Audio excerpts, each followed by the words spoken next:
Hello everyone, my name is Michael and welcome to my video.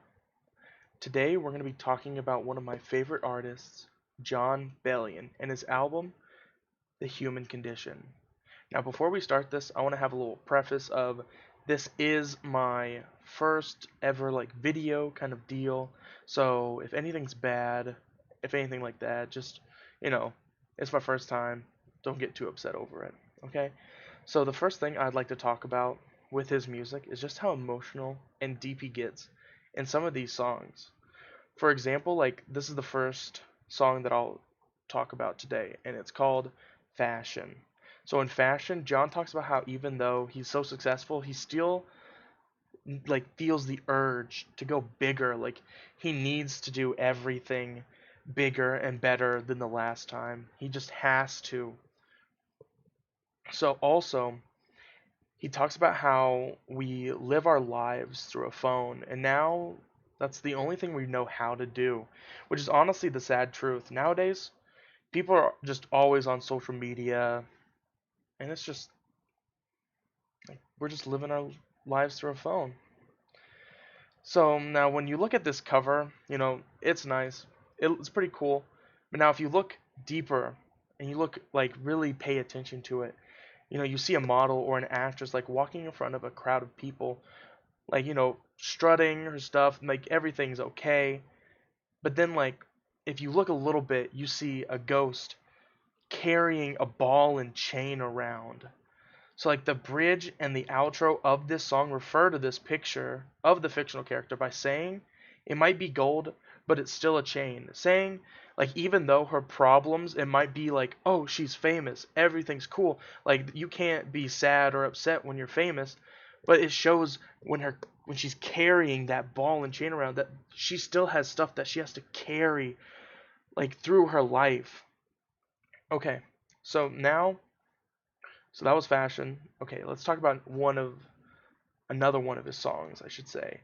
So this song is called Maybe I Don't Know.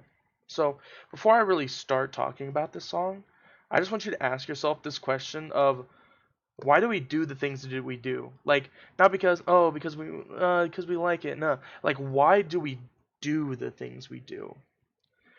I'll give you an example. In the first verse, John talks about why he feels like he's obligated to say yes to literally everyone in his life. He just has to.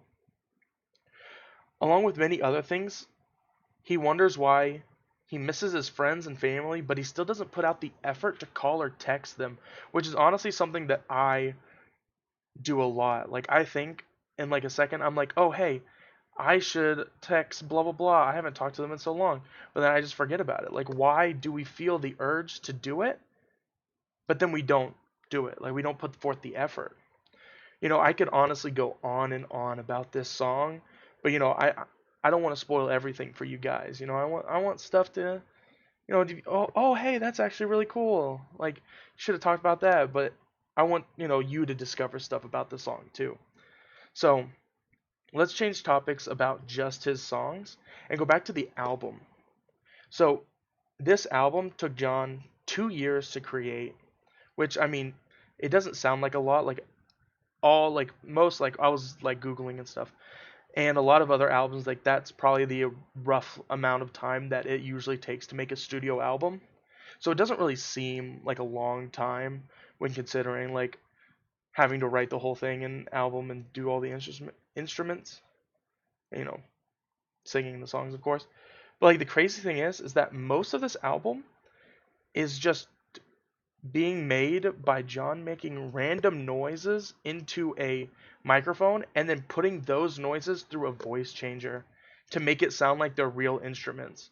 And there's some really cool YouTube videos that actually he shows about him actually making the sounds and everything. But if you really want to learn that much about it, then you can just go watch those yourselves. But this really shows how talented of an artist John really is and how much he loves making music. So lastly, let's talk about how different John is than other mainstream artists. So one of the biggest differences is that John doesn't really care about being famous. He just loves music and he just wants to make it. Like that's really like he doesn't he's like, oh, he's not like, oh, I want to be like famous, I want to be rich, famous, like, do all this stuff. Like he just loves the music, which you can really hear in his music. So like unlike other artists who just put out albums so like for the fame and fortune, John does the opposite. As I was saying, like he just really loves the music, which you can obviously hear in his music. Which if you haven't, like if you're watching this, you've never heard of Thing of John Bellion, which first of all, I don't know why you're listening to me. You should go listen to the album. So let me talk about some of his other songs like in the album. I won't talk like a lot like in depth or anything. So there's a song, so 80s film.